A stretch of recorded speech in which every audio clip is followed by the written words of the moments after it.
काशीक्षेत्रनिवासं च कालभैरवदर्शनं प्रयागे माधवं दृष्ट्वा एकबिल्वं शिवार्पणम् इन्दुवारे व्रतं स्थित्वा निराहारो महेश्वर नक्तं हौष्यामि देवेश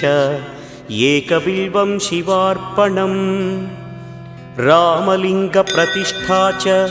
वैवाहिककृतं तथा तटाकादि च सन्तानम्